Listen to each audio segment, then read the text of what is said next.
Well, good evening, y'all. Can you believe it's been a year?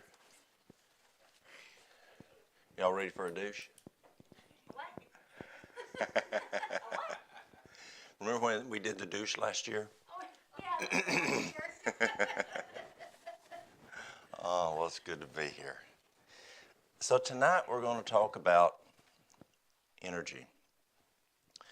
And as you know, as we go on in time, whether it's with age or whether we go on with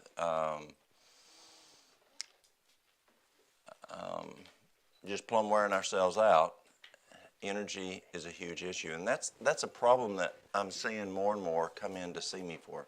They're looking for energy. Do we see folks out there in the world looking for energy? Yes? What are they doing for it? Yeah, I was at the airport. I don't remember which one. Let me think if I can remember which one. One of them this morning. It wasn't Indianapolis because I got off the plane and ran to the next plane as they were boarding. So it wasn't that one. So it must have been Atlanta. Well, it had to be Atlanta. And this guy he had just bought him one of those big, energy drinks. And what's the challenges with those energy drinks? You reach a plateau and you gotta have more and more. Yes. What else? It gives you energy, then you drop. Yeah. And it's not real energy, it's false energy. Now, what is something that people, what do they look for? What tools do they use out there? What's in those drinks that they're looking for? Taurine.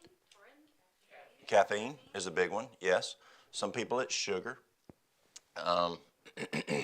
The folks come to me, they're either drinking coffee, they're drinking soft drinks, or they're drinking, one of these drinks that just, energy drinks. And they come to me looking for a healthy energy pill. But they're not getting to the right issue. Why are they tired? They're overextending themselves. Yeah. And so you've got to get to the root cause. I just found out just before I came in that one of my fire trucks has some serious problems. And we know that the other day we were looking for a missing person using the truck, and it's an old 1982 military pickup truck, ton truck. And on that truck, we've got a sled in it that we use for fighting wildland, that we can go in and we can get people, and we can take them and we can get them out. We've got really aggressive tires on it, and the chains, we can climb trees. I mean, that truck's amazing. In the wintertime, that's our foundation truck because we live up in the mountains. And on those chains, we have icebreakers. And literally, I can go down the mountain, and it's pretty steep, and I can put the brakes on, and it stops. Those chains are just amazing. And so I depend on the truck as I go in towards those winter months. And one of my lieutenants had taken it down the mountain to get fueled up. And while he was at the gas station, it died.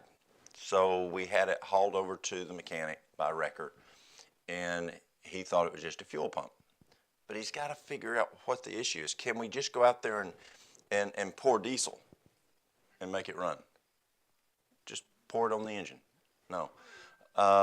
Maybe we could try some gasoline and pour some gasoline on it. Is that going to run? Or maybe we'll grab some kerosene and pour some, or maybe get that jet engine that you're talking about. So they went and started having to diagnose it to find out root cause. And that's so important. And at first they thought it was the fuel pump. And he just called me, and that would have been an easy fix. Well, he's been looking for a little bit to try to find a fuel pump for a 1982, diesel. But he found out that's not it. Inside the engine, there's a piece it goes off, I guess, the crankshaft that moves it, and it runs the oil pump. It broke. Now it's a lot more serious. So we've got to get to root cause. We can't just pour gasoline on it or have guys push it or whatever. We've got to fix the problem. And that's the problem.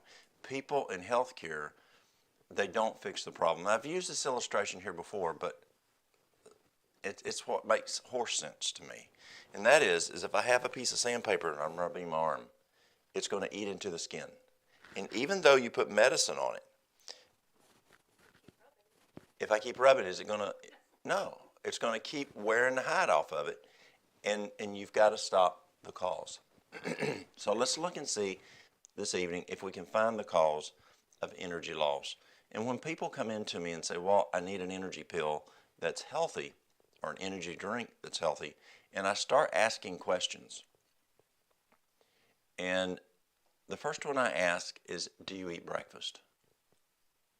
Now, what if I went and got on the airplane this morning at 5:30 in Knoxville, and the pilot goes, you know, we just don't like the fuel here in Knoxville. It's too expensive. And when we get to Atlanta, we might put a little in, but when we get to Minneapolis, we'll put fuel in it. And when we land in Grand Forks, when we land there, we'll fill that plane plumb full. Is that going to, are you going to get in that airplane? No.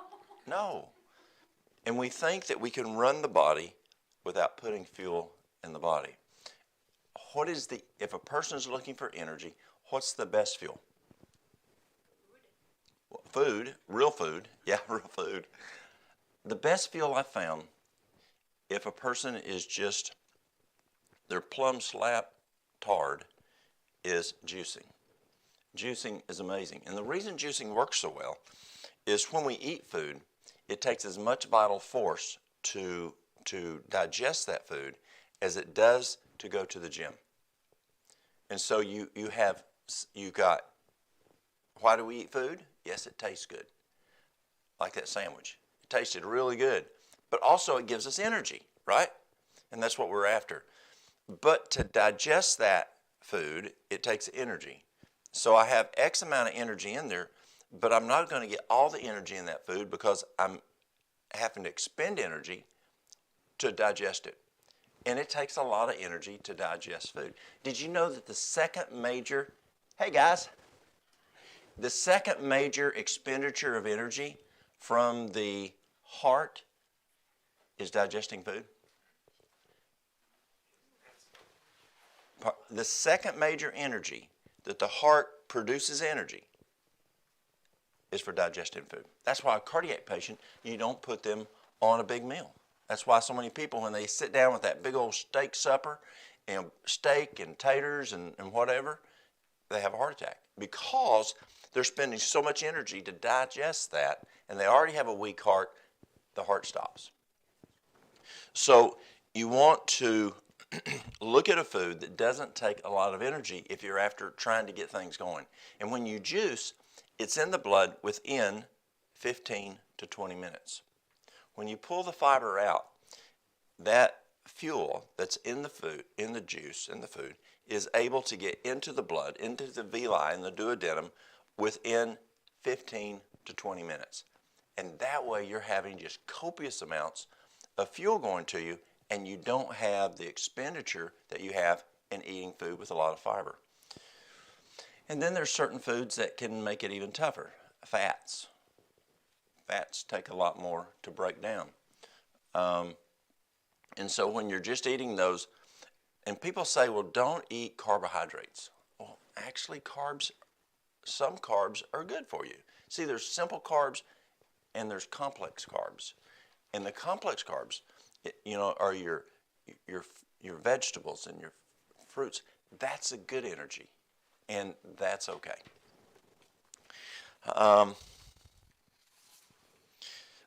If a person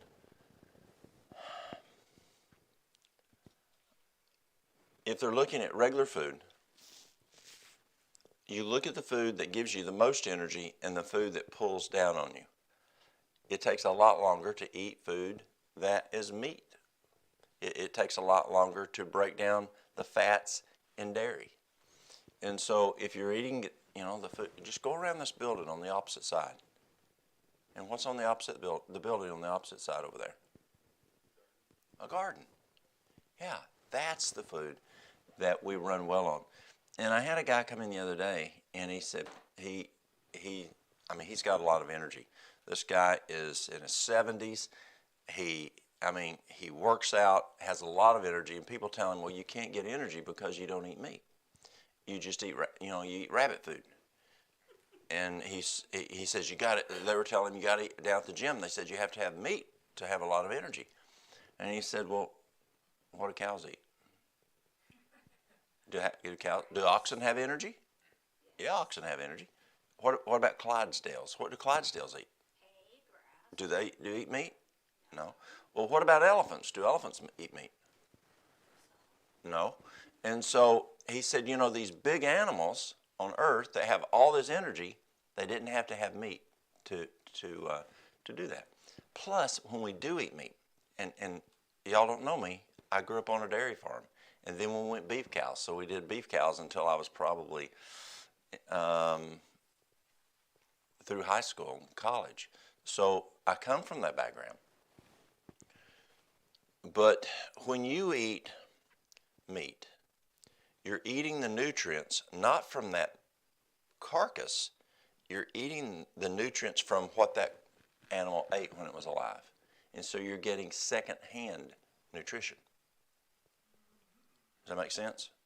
So you're getting the protein from what that cow ate. You're getting the vitamins from what that cow ate.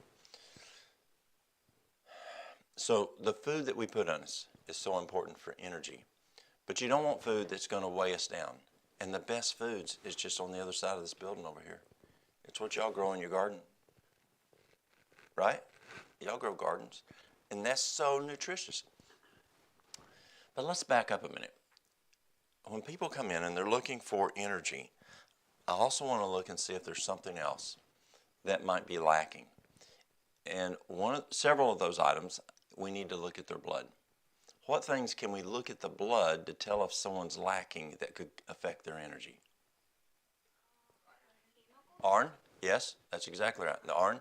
And we're seeing more iron deficiency. Iron. Yes. I just ironed this shirt. Mary Lou ironed it, and then I had to use an iron just to iron it again. It was all wrinkled from on the airplane. But I have a friend. He's an emergency room physician, and he was telling me that he has more and more patients come in due to restless leg into the emergency room, and it's due to iron deficiency. And because when you look at restless leg, 75% of restless leg is due to magnesium deficiency. Number 2 is dehydration. Number 3 is potassium deficiency. And number 4 is iron deficiency. And I asked him, why are you seeing it come up? Because we know 75% or so, we may be seeing some changes there because we're seeing more and more people coming that don't have enough iron. Why is that? What do you think it is? He's the physician. He said, Walt, you know what it is. He says, they're not eating food with iron in it. They're not eating their vegetables, their greens. What are they eating? Carbs and sugars. Yeah, processed foods. They're eating, I have people who come to see me that literally do not cook at home. Do you know people who don't cook at home? They don't cook at home. They eat out all the time. And they're going to McDonald's. They're going to Burger King. They're going to Hardee's. They're going to Pizza Hut. And they don't have the food in that food that has the iron. And so, yes, iron deficiency. It's a big one. What's another one that we can check the blood to see why someone's low in energy? B12, yeah. B12 is big out there. And a lot of folks are deficient in B12. And I had someone come in yesterday, and I looked at their labs that they brought to me from their physician, and they're having some energy issues. And the physician goes, "Oh, fine, your B12 is at this level," but it really wasn't good. It's such a disparity in what's normal. See, when you look at labs are what's normal in the average person. Well, I don't want to be the average health of people in some of the things, I want to have better. So I want to be higher on that B12. And I told her, I said, if you want energy, you need to increase your B12. Even though your doc said you're fine, try it, see what happens. And we're now finding that even though the lab says you're okay on the B12, if you feel better taking more B12, it's not going to hurt you. So B12 is really important. Is there anything else for guys that we look at for energy in the blood? Yes, testosterone.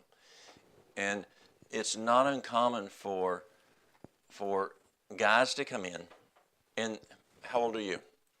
24. In your age, with a testosterone of in the mid-100. You should be 750, 800 at your age. And these guys are coming in with a testosterone in the mid-100s. But yet this guy who came in the other day with this really good number, his T at 70-some years old is 800 and some.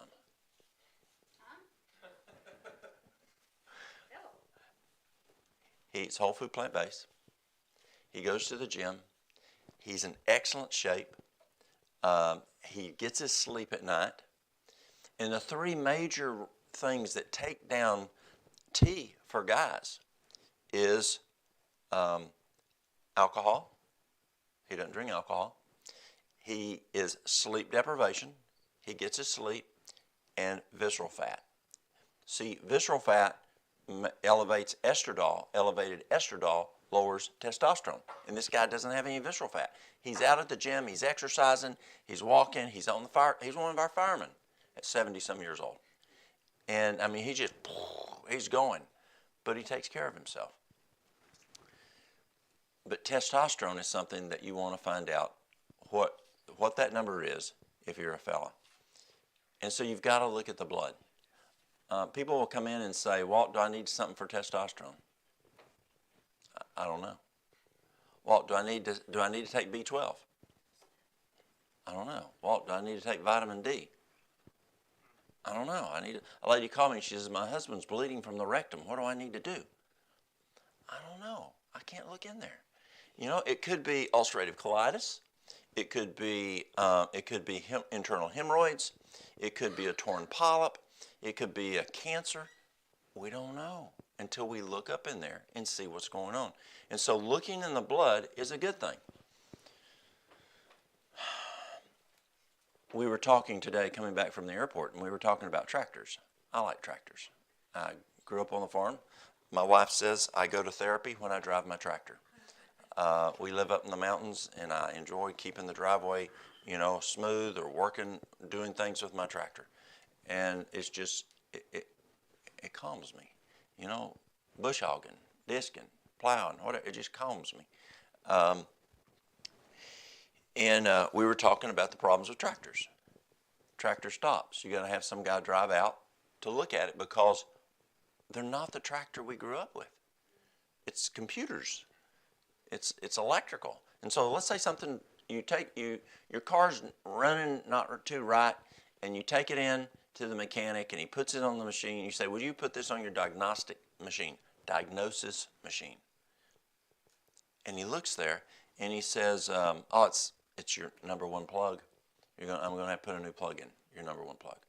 And he says, okay, I can take care of that. No, that's okay. I say, fine, I'll pay you for the diagnostics. I can change my plug. My daddy taught me how to change plugs. Oh, no, I'm a mechanic. I'm licensed. You're not a licensed mechanic. You can't change your plug. Yes, I can. My daddy taught me to change plugs. I can change plugs. But I needed the diagnostics because who knows what's going on with that thing today. The same thing is true for our bodies. By getting lab work, we can get the diagnostics to say my testosterone's low, or my B12's low, or my vitamin D. And vitamin D is another one that can affect your energy level. Is your vitamin D low? And so the problem again, vitamin D levels, if you go to your doctor, it says 30 to 99. Now it says 30 to 100. I'm just not used to seeing you sitting by a feller there. That's pretty nice. The wedding's next Sunday. Are you serious? No way. Congratulations, y'all. That's why so I can see that, yes. So when you look at your labs for vitamin D, if it says 32, the doctor goes, oh, fine. No, you're not fine. I can remember years ago if it was 33, we said, oh, it's too high. No. Dr. Arvo Khanna, who's a neurologist, if you went to him to check on brain function, and that's what he specializes in brain function as people get older, he tells you as his patient, do not let your vitamin D be lower than 60. But you just went to the doctor and it was 32, so it was within the lab level. Lab levels, don't trust them. Do more research. If you went to Dr. Watkins, the physician that called me when we were coming back today, he wants you at 80 to 100 if you want a good immune system, or if you want to reverse osteoporosis or osteopenia. You want to be 100. And so you need to know those lab values. So what can we look at ahead of time? When you're looking at, I need energy. Well, real quickly, look at those 4 items. Guys, what's your testosterone? And then all of us, what's our vitamin D, what's our B12, and what is our what? Our iron. That's right, our iron. Now, where else can we get iron? Yes. Yeah, in the greens, yes, and blackstrap molasses. Blackstrap molasses is an excellent source of iron. Also manganese, also potassium. Is that in the culture here to eat molasses? Okay, blackstrap. Now, do y'all like sorghum or molasses better? I like sorghum better, it tastes better. But sorghum doesn't have as much power in it as the molasses does. Yes? What about grandma's molasses? Grandma's molasses doesn't have as much. Yeah, it doesn't have as much. It tastes better. It does taste better. You're exactly right, like the sorghum. Any of y'all live in the South? Have any of y'all lived in the South? Okay. So I'll tell you something that y'all Southern folks will understand. So, and I may have told y'all this before, I don't remember, but anyway.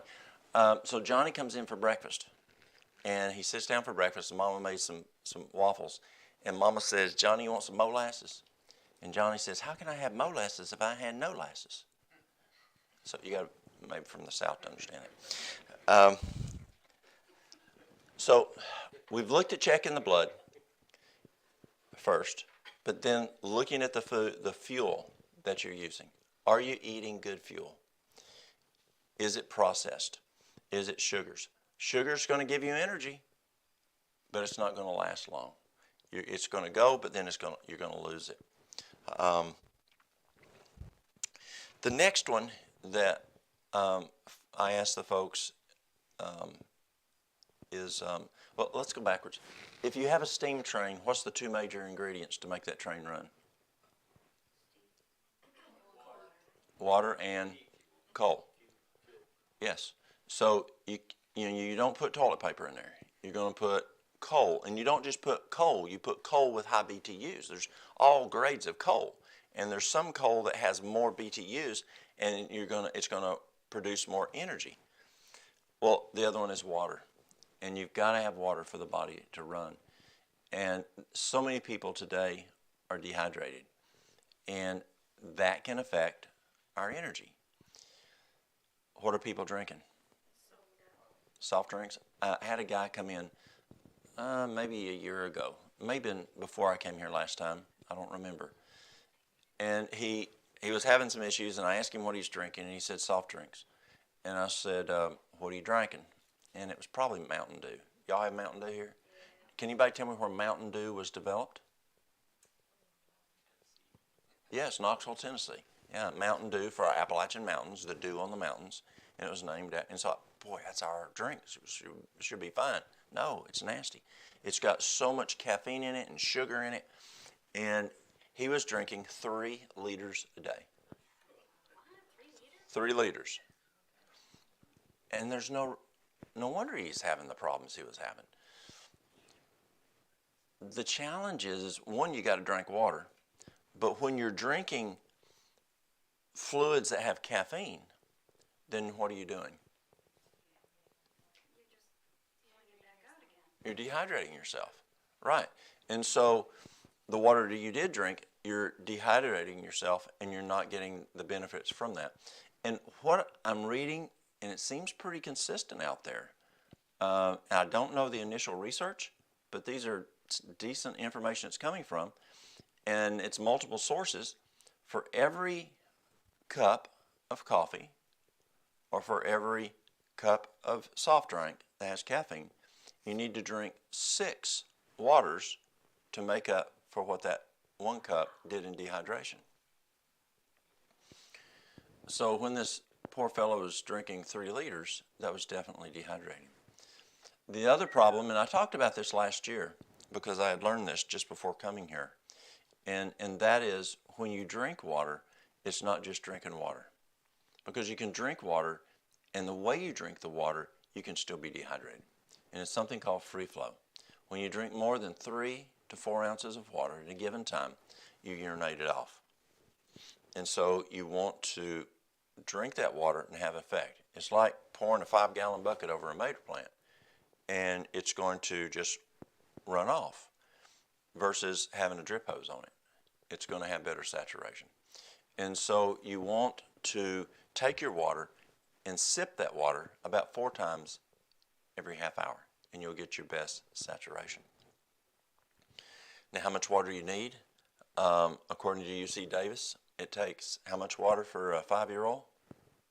Y'all have heard me say this before. A half a gallon. 4 water bottles to run a 5-year-old. 4 water bottles, a half a gallon, 2 quarts to run a 5-year-old. Up to 128 pounds. But let's say you weigh 126 pounds. That half a gallon is just to sit on the couch. It's not to work out in the garden. It's not to ride horses. It's not to go and run. It's not to go fight fire.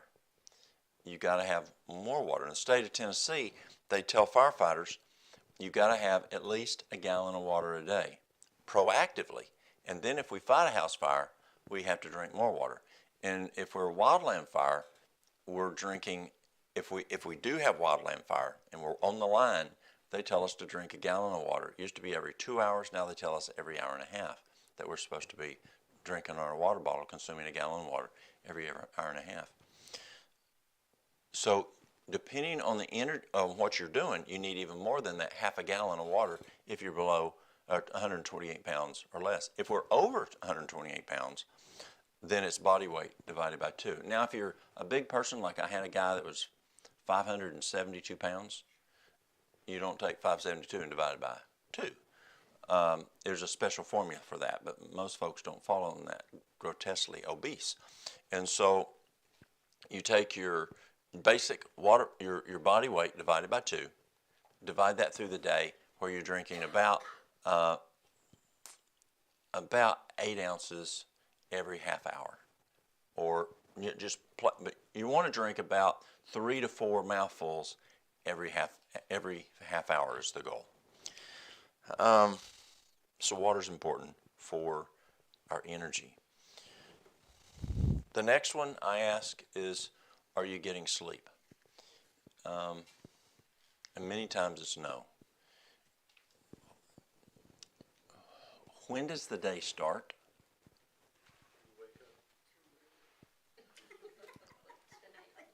Depends on who you're asking. That's exactly right. Yeah. I've shared this story before, but let me share it again. It was June 5, 1863. General Lee was taking the Northern Virginia Army from Fredericksburg, I'll do it this way for y'all, from Fredericksburg to Culpeper. It was Friday morning, June 5. And Lincoln found out in D.C., he sends Hooker down, General Hooker, to try to cut Lee off. And he missed him. And Lee made it to Culpeper. Then from Culpeper, he went on to the Virginia, to the Shenandoah Valley, and then he went north up into Pennsylvania. And what battle then he pursued? Gettysburg, yeah. If Hooker had gotten Lee before he got to Culpeper on that Friday, June 5, there wouldn't have been a Gettysburg. But he missed him. That same day, June 5, 1863, Elder and Mrs. White got in their buggy at Otsego, Michigan, and I usually don't say that right, but anyway, in Otsego, Michigan. Well, they went from Battle Creek, and they were having an evangelistic series in Otsego, and about 30 miles away, and they wanted to support this evangelistic effort. So they take off in their buggy, and they got there a little bit before dark, and they came to the house like about this time right now. Came to the house of the folks that kind of over things. And the head of the house, the man, asked Mrs. White if she would have prayer because they were going to have sundown worship, bringing on the Sabbath. And so she puts her hand on Elder White's shoulder, and she starts to pray. And she goes into vision. And what vision was that? It was a health message. Now, if you read Mrs. White's account of that vision, she says it's June 6th. And so I'm trying to figure out, she says it's June 6th, but yet Lee's going from Fredericksburg to Culpeper. History says it's June 5 on multiple cases. So I validate June 5, and then I look at the calendar, Friday, that first Friday, first Friday in June in 1863, it's the 5th. Did she make a mistake? Why did she write June 6th? The sun was down. So I called the White estate, and I said, the only thing I can think of is it's after sundown that she had the major part of this vision, because it was just going down when she started the vision. I said, the only thing I can think of, it was after sundown. And they said, that's exactly right. Our pioneers counted when the sun went down as a new day every day. Now, why did they say that? Why did they do that? The Bible said that. Yeah. Genesis 1, from even to even. So, what's the first major event that we do of the day?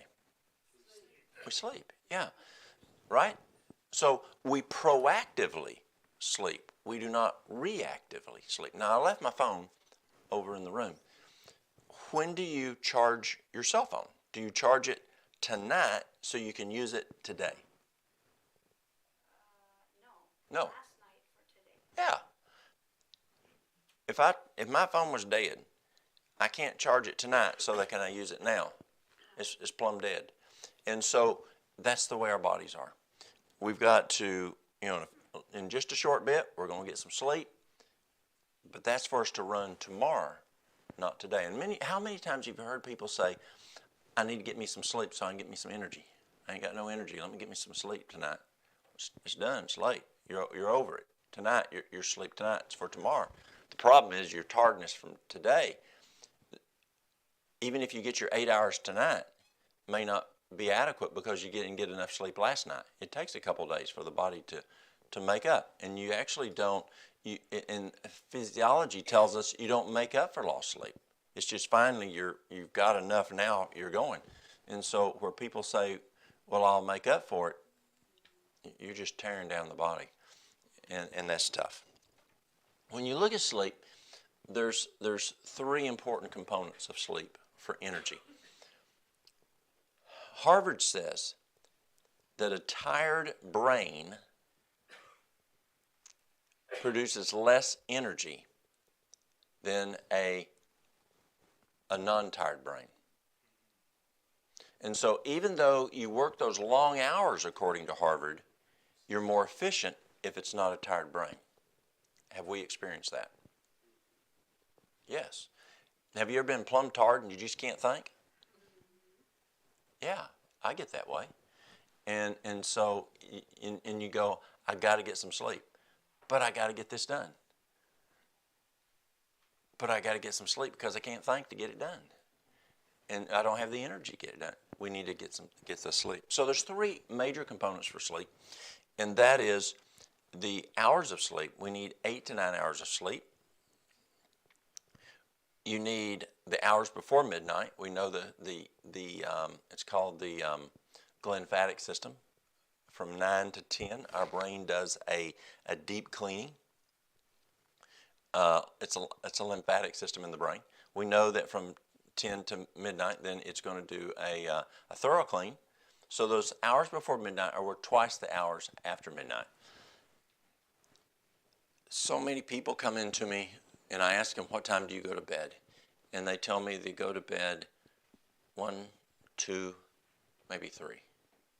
I had a lady yesterday, and she says, I go to bed between 1, 2, or 3. She's in an extremely high position working for the Rockefellers. High expectations. And so she has to stay awake all that time to get that done, because if she doesn't, they'll fire you. I mean, they expect, you know. And I said, so what if you do this? You're going to bed, say, 2 o'clock. What time are you getting up? 6. Okay. She says, I get between 3 to 4 hours of sleep a night. I said, okay, let's say you stay at 3 to 4 hours sleep a night. What if you just move the clock back? Go to bed at 9 o'clock and get up at 1 o'clock. Those hours before midnight are like double. I said, now the best is get the 8 hours sleep, but at least move it back. Who's heard of Neil Nedley? Okay, when Nedley was in med school, I think Neil did it in 3.5 years, he said. A lot of the guys would, and when he took pre-med, they would stay up 1, 2 in the morning studying. He would go to bed at 9 o'clock and get up at 3 o'clock. And he did the same thing when he was at Loma Linda. He was getting those hours before midnight, and even though he just got 6 hours sleep, that's all, it was like he got how many hours sleep? 9. Like he got 9 hours sleep. The hours before midnight were double. Then you got the 3 after, 9. Yeah, exactly. So it's still good to get the full 9. Dr. Walter Strachan. Who's heard of Dr. Walter Strachan? Strachan would go to bed between 4:30 and 5, usually 4:30, and get up at 1. So he's getting 8 to 8.5 hours sleep, but he was getting 7 to 7.5 before midnight. And so I encourage this lady, go to bed at 9 and get those hours before midnight. And the last thing on sleep is you want that contiguous sleep. You want to have that REM sleep. And so, you know, if it's like those guys who have prostate problems, are up, 6, 8, 7 times a night, well, we got to figure out the prostate problems so that they can get that long sleep. You've got to get into REM sleep, those 4 stages of sleep. If you don't, then you don't have adequate sleep. And that affects our energy. There are some herbs. Ashwagandha. Who's heard of ashwagandha? Ashwagandha is an excellent herb. Astragalus. Who's heard of astragalus? That's another excellent herb. Rhodiola. Holy basil. Who knows what sang is? Sang. Like you sang a song? Sang. It's what we call ginseng. We call ginseng sang. And if you're going out picking ginseng, you tell your wife, well, honey, I'm going out singing today. I'll see you tonight. And that's what it means to pick ginseng. We call it singing. You guys have it down there? Oh, yeah. The best in the world is in the Appalachia. That's why China wants our sang. Is it protected? Very much so. That's what I thought. Yeah, you can go to jail real quick. Yeah. You can only pick it, harvest it next month, October, and you've got to have a permit if to do it if it's not on your land. But it's just like hunting bear. It's got to be at a certain time. And unfortunately, our Appalachia people are getting diluted because of move-ins. And the old Appalachian mind learned from the Cherokee, and that was you leave one for someone else. You leave one to still continue to grow, and you leave another one out there for if you might need it, and for emergency. So you only took 25% because you didn't just rape it and take every bit of it. And then because we're losing the Appalachian mindset, culture, people are going in there and just wiping it out, and that's dangerous because sang is so good for us. Maca, who's ever heard of maca? Maca's real good. Yeah, maca is good for energy. And goji, has anybody ever done goji? Goji juice is good for energy.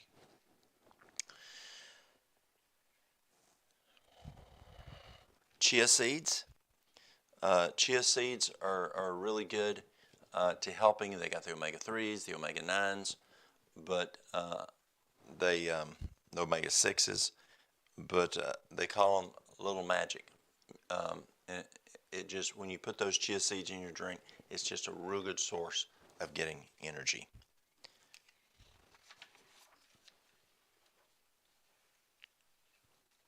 The other item, we talked about water, but the other one is trace minerals. Trace minerals are so important. If you look, you've got your fats, your proteins, and your carbohydrates. Now I like complex carbohydrates. So fats, proteins, complex carbohydrates. And then you've got vitamins. And vitamins are the catalyst. Remember catalyst in chemistry? A catalyst is something that makes something happen. So if you don't have the vitamins kick on, then the fats, proteins, and complex carbohydrates. So if you don't have enough vitamins, if it's not running at 8 cylinders, then even though you're eating enough fats, proteins, and complex carbohydrates, they're not running at 8 cylinders. Even though you ate 8 cylinders worth, you got to have this guy at 8 cylinders to turn these guys onto 8 cylinders. But there's another catalyst that's required, and that's minerals. You got to have minerals at 8 cylinders to turn vitamins on to 8 cylinders, to turn fats, proteins, and complex carbohydrates on to 8 cylinders. And that's a huge issue because people do not get enough minerals. Why do we not get enough minerals? The soil. The soil's eroded.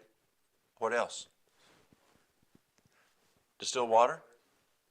Pardon? There's and that's a good question. Purified water,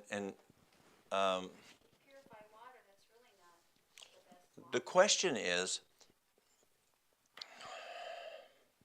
do we drink water with meals? No. And we absorb the best of the minerals, we're told, at mealtime. So whether it has the minerals in the water or not may not be the big issue. Anything else? How are you doing tonight? Anything else, the way people eat that don't have minerals?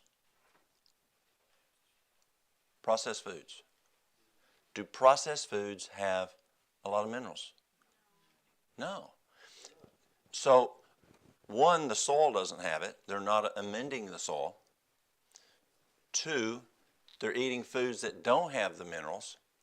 Therefore, folks don't have enough minerals then to kick the vitamins on. Even though they're eating adequate vitamins, they're eating adequate fats, proteins, and complex carbohydrates, you're still not going to get the proper energy production like in an engine because you don't have the minerals. And so, how do we fix that? Amend your soil. Grow your own food, amend your soil, and don't eat processed foods. But you can also consume extra mineralization, and that being trace minerals, liquid trace minerals. And liquid trace minerals are a great way to increase your energy. Another one is B vitamins. Now, B vitamins help with energy production. You don't want to take a B vitamin for stress right before you go to sleep. Choose another tool. Choose vetiver, choose lavender, choose something, lithium orotate, magnesium. That's a great tool because that's going to help you sleep. But B complex, your B vitamins, right before you go to bed, B vitamins give you energy. And so it may not be the best time to take a B vitamin. But B vitamins are huge in giving us energy. Why don't we have enough B vitamins? Yes. Why do they make your skin red? Your blood. Your urine, it'll make your urine orange. Urine orange. I mean, what makes your blood like your Oh, yes. On niacin. on an empty stomach or something? Well, You can get on fire with a B complex. it's the niacin. And niacin? The niacin can give you a flush. Yeah. Yes, that's true. It can. It's the B3, the niacin. Now, there's different B3s. There's niacinamide, there's niacin, but it's the niacin that's giving you the flush. Now, Won't hurt you? no, it won't hurt you. Mary Lou took something, I forgot what it was she was taking. We got some new product that she was trying, and I mean, her arms went crazy red. Her face went crazy red. Her chest was crazy red. And she just got a major flush off of it. It had so much niacin in it.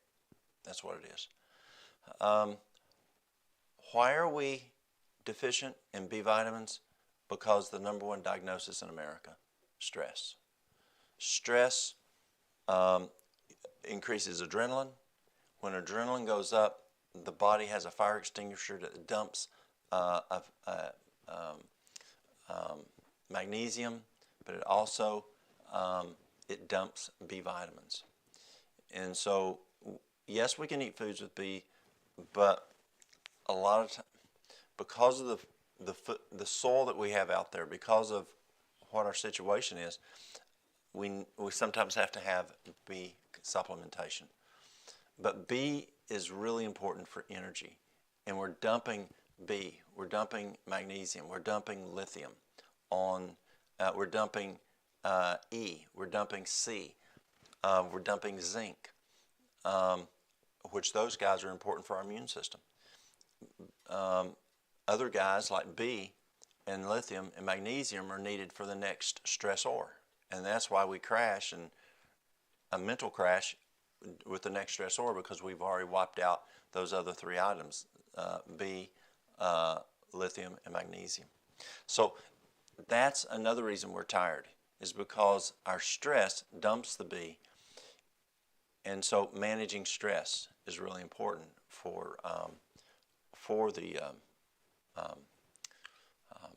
your energy, but we may have to have some extra B. Who's ever used peppermint essential oil? Okay. I had this gal that was working for me for a number of years, and then she graduated from high school, went to college, and moved away. And her senior year, halfway through her senior year, she came up to me and she said, Walt, she said, and she'd worked there since her freshman year, and she said, you know, I kind of get that coffee's probably not a good thing for me. Well, it took her a while to figure that out. And I said, it's true. I said, do you know what a cattle prod is? A hot stick? Yes. I said, caffeine is like shocking your body constantly, just shocking. You may not feel it, but that's what's going on to your nerves. You're just overstimulating the nerves. It's not healthy for you. It's a diuretic. There's just a lot of issues. And she says, well, I drink a cup of coffee on the way to school every morning. I need it to wake me up. Is there anything I can do? I said, try this. I said, get you and put 2 drops of peppermint essential oil, 2 drops peppermint essential oil in a water bottle. Now, it can't be plastic because essential oils will melt plastic, and you don't want to drink plastic. So it needs to be either a metal water bottle or a glass water bottle. Do y'all drink out of mason jars here? We do, but well, where I'm from, they're usually drinking something else that looks like water. But what you do is you put 2 drops of peppermint essential oil in there. And she came back to me a week later and she says, well, I have more energy drinking the peppermint water than I drinking my cup of coffee. And so that's a great source of energy. There's another one. I had a lady come in one night. We had gone into work early one morning, and it must have been it was in the wintertime, and it was around 5 o'clock in the morning, and all of a sudden someone's banging on the door, and we looked, and it was this lady we knew. We went to church with her. And I go and open the door and let her in, and I said, what's wrong? Because you just don't go banging on doors at 5 in the morning. And I said, what's wrong? She says, I have to go to Florida, and I am so tired. Do you have anything? She'd already driven 45 minutes to get to me. And she said, I have to go to Florida, and I am so tired. Do you have anything to help me? I said, yes, go home, go to bed. I said, she's a single lady, or was at that time, I don't know if she still is, but that time she was a single lady. I said, you got 2 young boys in that car. Don't kill them. Go back home and go to bed. She says, I can't. I have to go to Florida. I'm going to Florida. Okay. What do you have to give me? So I went and got a bottle of cayenne pepper extract. And I got a bottle of water. Now that's different than essential oil. It's an extract, so it doesn't melt the plastic. So I got a bottle of water, a pint of water, and I put 18 drops of cayenne pepper in there. And I said, this may be a little stout, but this is what I use. And I said, I want you to drink this and keep buying water bottles and all the way to Florida.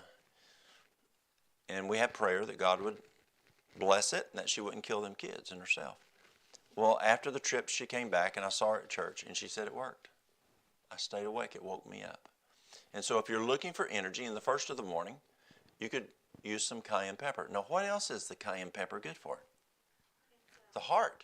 Yeah, it's excellent. It's also an excellent catalyst. Remember we said the magnesium, the vitamins are a catalyst and the minerals are a catalyst? Well, if you're making an herb formula, a lot of herbalists will put a little cayenne in there, and it makes them work better synergistically. It makes them work better. And so cayenne pepper can be very beneficial. It's just you don't want to cook with cayenne because that will change the molecular state to where it can harm the mucosa in the stomach. So peppermint oil, did you know that 1 drop of peppermint essential oil, it takes 28 cups of peppermint tea to equal the same medicinal benefit? That's why I like extracts so well. It's just they're so potent, super concentrated. And here you're doing 2 of them. The other is you can dab it on your wrist. You guys that have a mustache, you can dab it on your mustache and breathe it. It kind of keeps you awake. On the wrist, what's it doing? Transdermally goes into the blood, just like a nicotine patch or a nitro patch. And so you can dab it there. You can add some to your shower in the early morning. Who's ever used peppermint soap, like Dr. Bonner's? It kind of can wake you up. You can also put it in a diffuser and breathe it. I know a lady, she's a school teacher, and literally she keeps her kids in that classroom where she wants them. Any of y'all school teachers? You are? Okay, so she uses diffusers in her classroom to manage where the brain is on those kids. So she'll use, if she needs them to crank up a little bit, where they're a little sleepy or whatever, she cranks them up. Or if she needs to kind of crank them down a little bit, she'll use essential oils that crank them down a little bit. Isn't that cool? Yeah. Now this one doesn't make sense. You're plumb tired, but I say you need to have exercise to have energy. It's true. Exercise increases energy. It increases the blood flow. It increases the oxygenation.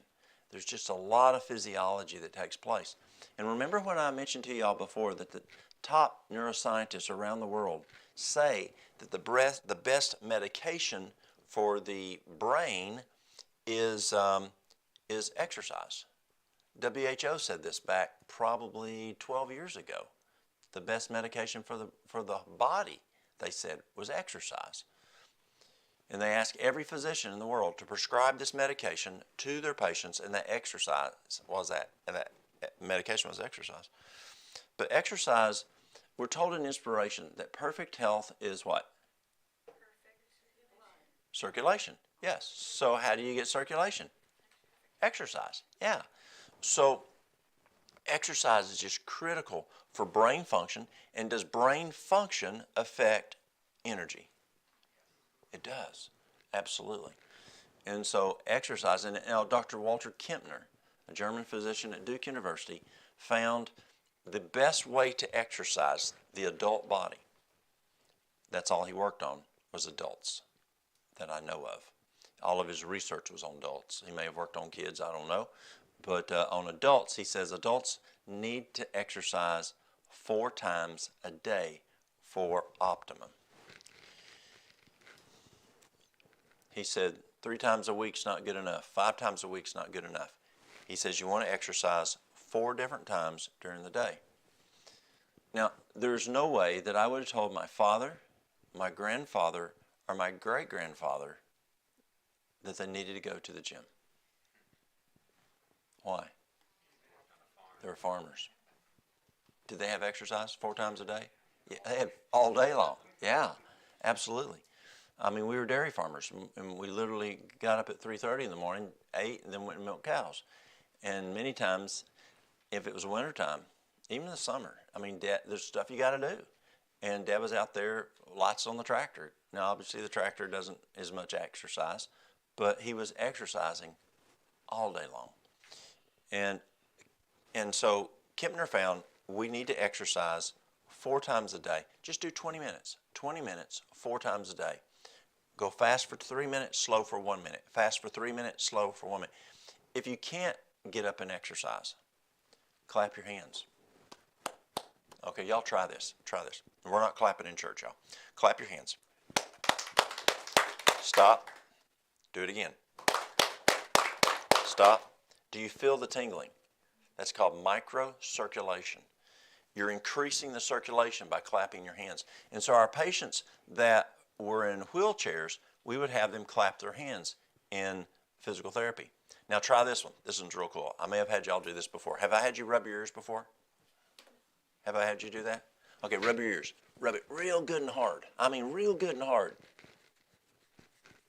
I mean real good.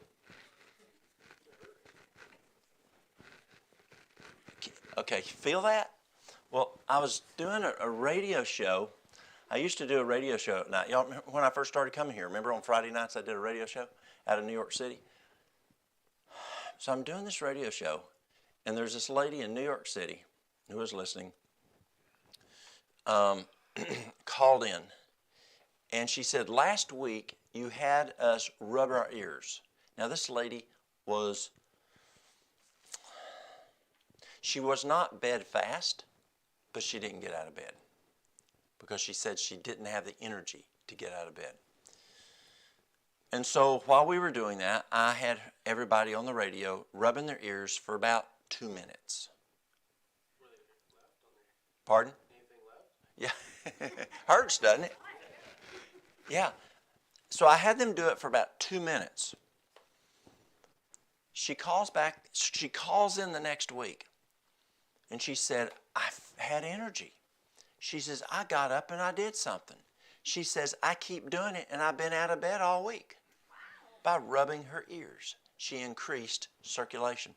Another thing that you can do, patting yourself.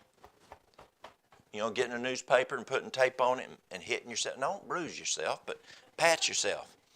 You know, that gets circulation going. And folks will say, well, I can't get out of my chair. I can't get out of my bed. You can do that. Here's an example of not getting out of the bed. There's a guy I knew. He was from Australia. And he went to this elderly preacher's house.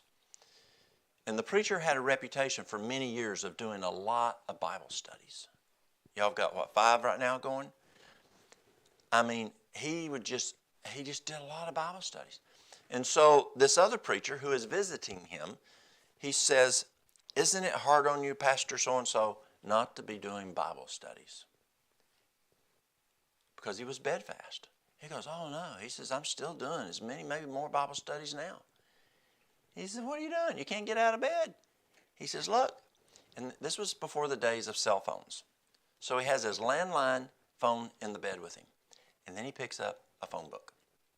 He says, I just go through the phone book. He says, when I run out of Bible studies, I go through, I call somebody. Would you like to do some Bible studies?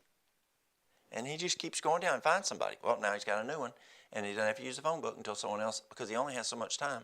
And his day's full of giving Bible studies. And if someone drops off, he just calls another person, and he's doing Bible studies in bed. Isn't that cool? There's no reason to be in bed lying around not doing nothing. If we're not able to get up and exercise, we can still do some things to get circulation.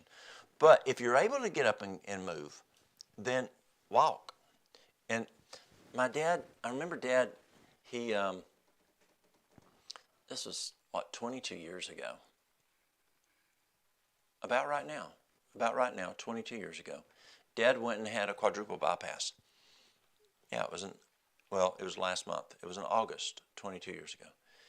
And he had the quadruple bypass, and he was home, and he called, and we were talking, and he was irritated because he had been to the cardiologist that day, and the cardiologist says, you've got to walk around the block. And Dad says, I can't walk around the block. And the doc kept saying, you need to walk around the block. And I said, Dad, you can walk around the block. And he goes, no, I can't. Then I had to change. I had to say, yes, sir, you can walk around the block. See, I couldn't say again, yes, you can, because that would have been assassinating. So I had to say, yes, sir. Yes, sir, you can walk around the block. He goes, son, you don't understand. I cannot walk around the block. I said, yes, sir, you can walk around the block. He goes, okay, tell me how. Oh, he was mad at me. That was still, I was going against him. You were never sass, Dad. And I said, can you walk from your recliner and the family room to the mailbox? And they lived in a subdivision down in Orlando. He said, I can do that. I said, that's all I'm asking. Walk from your chair out to, and that would probably be equal from here to that white van out there, or gray van. And back. That's it. Not much. So the next day, did you do it? I did it. That's not walking around the block. I said, Dad, that's all I'm asking. So he does it for several days. And then I was calling him every day. And I said, Dad, can you walk to the neighbor's mailbox? Now, the neighbor's mailbox is probably from here to Walt, from his mailbox. I said, can you walk to the neighbor's mailbox and back? And he goes, yeah, I can do that. He's still mad at me, and because I disputed him. And y'all remember parents that you couldn't dispute? Remember that? Yeah. My grandparents were even worse. And so I had him, and then we just kept going. And by the end of 1 month, Dad had walked back and forth from here. He was in the middle of the block, all the way up, halfway to the other side of the block. He walked back. Mom get in the car and ride it in case he had some acute episode. At the end of the month, he'd walked halfway around the block and then walked back. I said, Dad, do you know what you just did? I said, tomorrow, keep going. Instead of going backwards, go plumb the other way, and you've just walked around the block. So as you start out, and you can't walk like you need to, just increase little by little. And when I get people exercising, I say, don't walk and from here to here, and here's where you have plumb pain. And you're so sore and so upset because you can't get out of bed or out of the chair. Don't go 100% like that. Go about 80%. Because if you go to here, you ain't going to walk again. But go to here. And as you keep going from here to 80, then you can keep doing more and more and more. And yes, there can be physical limitations, but you just keep those in mind and use what's called horse sense. And y'all know what horse sense is. Common sense. And just don't overdo it. But exercise increases energy physiologically. A couple more. Next, look at medications. There are medications that can lower your energy level.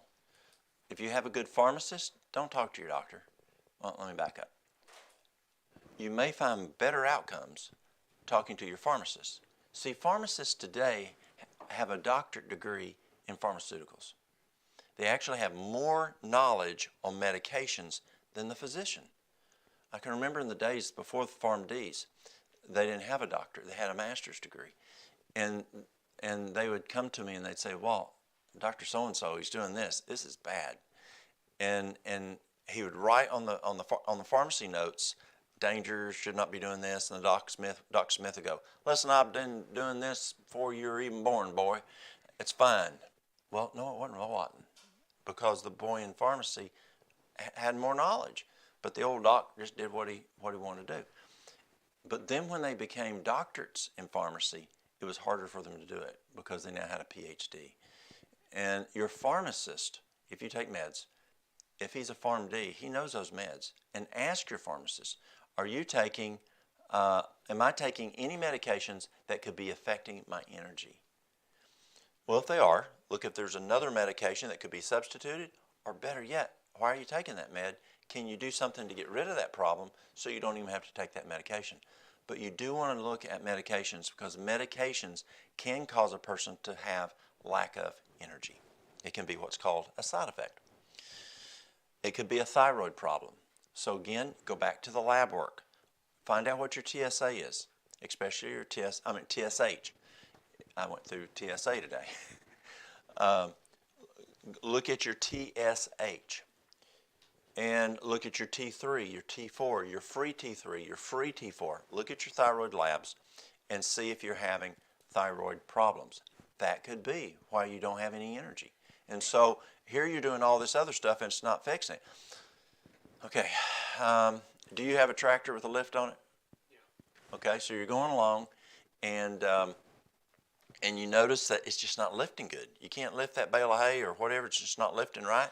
And you look behind you and here you're trailing some liquid behind you. Well, you can have this feller back here sit on the top and pour 5-gallon buckets of hydraulic fluid in there, or you can fix the leak. Do that first and fix the leak later. Yeah, exactly, because you got the day to finish. You better watch out, boy. So what happens is we can have a thyroid problem, but here we are doing all this other stuff. It's not going to, you got to fix the problem. You got to change that number one plug. So having those diagnostics are important. Depression. Right now, stress is the number one diagnosis in America. WHO says that soon depression will be the number one. So there's must be a lot of depression out there. Depression can cause lack of energy. And so you want to try to address that issue of depression. And a great resource that you can get is, again, Dr. Neil Nedley. He has a book called Depression, the Way Out. Depression, the Way Out. Get that book, read it, and apply those techniques in there. But depression can lower your energy. Another one that we talked about is anemia, not having enough iron. Another one is chronic fatigue. You've heard of chronic fatigue syndrome. Well, syndrome means what? They don't know what the cause is. Well, that's not good when you go to a doctor and the doc says you have chronic fatigue syndrome. That means he doesn't know why you have it. You want to know why you have it. Well, a major reason of chronic fatigue is blown adrenals. Blown adrenals because of poor nutrition and stress. Stress is the big one. But poor nutrition and stress together blows your so what do? Y'all have nettle up here, right? Sting and nettle? Sting and nettle is one of my favorites for the adrenals. Sting and nettle tea. But manage the stress. You've got to take care of those adrenals. And then also that's a major cause of why people have thyroid problems is because they have blown adrenals. So take care of your adrenals. COPD, chronic obstructive pulmonary disease, and that's being changed to COLD, chronic obstructive lung disease, because they don't think we know what pulmonary means. And so we're starting to see that now. But what's the problem there? There's two diagnoses. Used to be three diagnoses. Asthma used to fall within COPD. It doesn't anymore. It's out there by itself now. COPD is now because of emphysema and chronic bronchitis. Not acute bronchitis, but chronic bronchitis. So if you have emphysema or if you have chronic bronchitis, that can cause issues with energy. Asthma can too. And so you just want to address those issues. Diabetes and kidney problems, kidney function. Why do we see so much kidney function issues today? Not drinking enough water, absolutely. It's like a dam. We've got a dam near us. They just shut it down this past Tuesday morning. They've got to clean out everything, and it's going to take several months to clean it all out. These tubes that run from the dam, it's 7 miles up to the lake that these tubes have. And so it takes 2 weeks to drain it, takes a while more to clean all those, and they do it every 20 years or whatever. And so right now we don't have water running through them turbines. Are we making electricity? No. Your kidneys have to have water to run properly. When you're dehydrated, they don't run at full function. That's why you have blood pressure problems, because the kidneys are the switches that run the blood pressure. And if they're not running at full function, then the switches aren't running right, and it could be your blood pressure is all the reason you have blood pressure is you're not drinking enough water.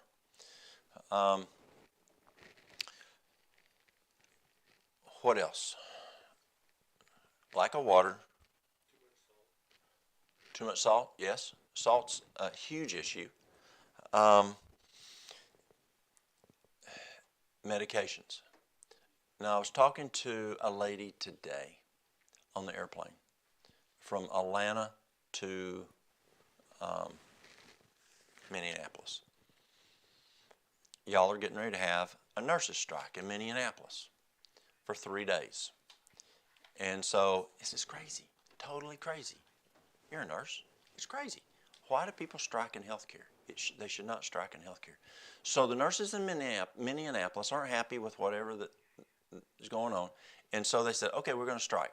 But we'll strike between this time and this time. But you need to find some pool nurses to come in and cover us. So what they're doing is tomorrow, these pool nurses are going to, tomorrow morning, third shift, they're going to give report to the supervisor, not to the next nurse coming on. They're going to give report to a supervisor. That's not as good because you need one-on-one. They're going to give report to the supervisor. Then they're out of there. But they can't. But the pool can't come in until these nurses are gone because they don't want any problems with them being scabbers. You know what scabbers are. And so there might be some problems. We don't want union problems. So now the union girls are gone, guys. And now the next wave can come in. We've kept them separated. They'll come in. Now they'll get report from the supervisors. Then they'll do that for 3 days, give report to nurses. And then at the end of 3 days, the pool nurses will give report to the supervisors. And then they leave. And now we can bring back in the regular nurses. Isn't that crazy? Plumb crazy. Well, anyway, so I'm talking to this nurse coming out of Atlanta. She's 72 years old. And so she's going to be now the nurse down in Minneapolis. And she has diabetes.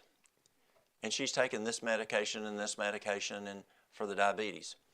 And she said, well, I also have kidney problems. I said, does metformin cause kidney problems? Oh, yes, metformin causes kidney problems. She hadn't put the two together. She's a nurse, and she's taking care of your patients tomorrow down in Minneapolis. And so she's saying, yeah, I have diabetes, and metformin kills the kidneys. And then a few minutes later, she says, yes, I have kidney problems, and I'm not sure why, and I'm not sure what to. Are you taking metformin? Because it was like a light bulb. Oh yeah, that's it. Sleep deprived. Yeah. So anyway, kidney problems, dehydration, salt, but it could be because of medications. Another one, the last one I'll talk about is lighten your load. And that is the pot calling the kettle black. because there's so much to be done. It's so much to be done. But we have to learn from Elder White. You know, he crashed. And she said he would have lived so many more years if he had taken care of his health. And that's so hard for us because there's so much good that needs to be done. And it's only because I have a son and a wife that hog tie me. And I don't like that because I want to get the stuff done. It was funny. The other day, my son takes a week off for vacation. Did y'all meet Walter when y'all were there? So he took his family camping. Well, he happened to be somewhere that he had phone service. He was camping in the mountains. He didn't have phone service. So he's out doing something. He'd been camping, and his phone dings. Well, see, Mary Lou took scheduling away from me because I'm not allowed to schedule because I just schedule all the time. And so I'm booked up. He's already got 30-some people on the list for 24. And yet he won't start scheduling them. So 23 is already plumb booked up. 24, he hadn't started, but he's got a list of 30-some places that January he'll call them back and place them. And his phone dings. Something came up on my schedule. And I put somebody on the schedule last week. And he calls me, Dad, you just added somebody to your schedule. Busted. Yes, I did, son. They need help. That's hard, though, isn't it? It's going to be a time as never before. We're told, Daniel 12:1. Yes? Is that what it says? It's going to get tougher and tougher. We think it's plumb crazy now. Wait till what's coming. How do we lighten the load? The only way is our spouses help us out. Yes? Does she help you out? Yes. Does he help you out? Sure. Absolutely. That's our job, to help our spouses. Have you learned? You got to take care of this guy, huh? Yeah. But can we lighten the load? And how do we know what to do? And the best thing is to ask God. You know, God, where do I cut back? Because there's so much needs to be done. But many times where we're under such a load, it then draws our energy. And we don't have the energy because we're plumb wore out. Y'all know what plumb means. I've been here enough that y'all know what plumb means. Totally. We're plumb wore out. And how do we adjust that? Because we want to be good stewards and we want to work hard and do what God wants us to do. But it's also, he tells us in inspiration, don't wear yourselves out in moderation. That's a tough one. How do you do that without feeling guilty? Because I haven't figured that out. who's going to replace you? The only thing I can think of is delegate and train the young ones. Yeah, that's why I'm here. The ones with energy. Yeah, that's why I'm here, to train y'all. The ones that don't have a job yet. Yeah, it's difficult. It really is. Yeah, and again, it's prayer. It's prayer is the answer, and ask God to set your schedule. And just accept what we can do. And the other challenge is, what really makes me upset is I can't do on the fireground what I used to do. And Walter reminds me that I'm the chief. I'm supposed to not be in the house fighting fire, but I enjoy doing it. But I just don't have the strength that I used to have. I can't do what I used to do. And as we get older, we just can't fit as much in as we used to. I've been praying many times that God would take me beyond the human, and he has. But still, you got to shorten. Yeah, you do. And so pray. Ask God to help you with that one, lightening the load. So as you look at energy, the energy is not energy drinks. The energy is not, what's that thing that they have at the gas station, something 5-hour energy. It's not some upper medication. Look at physiology. Look at the cause provide your body what it needs, just like you do your tractor, just like you do your car. And if we would take care of our bodies like we do our tractor, we take care of our tractors better than our cars, because our granddaddies taught us that. Because the tractors is what makes that's what makes the money for that, for the farm. And I mean, the quickest way for me to get a whooping as a young boy was because we drove tractors as young kids, and you did not take that tractor out without checking the oil, greasing it, and greasing the implement. You just didn't do it because you could not allow it to wear out. Because if it wore out prematurely, you may not have the funds, and then you don't have the tractor to run, to do the hard work. So we got to take care of ourselves. Well, let's pray. Our dear Heavenly Father, Lord, it's difficult at times. There's fast items that we can grab, but we know that wears our bodies out. Lord, help us to take care of this machinery that you've given us, to follow those basic laws of health that you've given us, those keys to have energy. But also the big one, help us to know when to say no, so that we can say yes longer. Give us that ability to hear your Holy Spirit in how to take care of our bodies. And Lord, we thank you for Sabbath, that we can plumb stop. You've put up that stop sign another week, that we don't have to worry about work or school, and we can just be free for 24 hours. And Lord, we ask that you bless this Sabbath, and that we're able to enjoy it as you have given it for us, for our pleasure. But help us remember why it's there. We ask this in Jesus' name. Amen.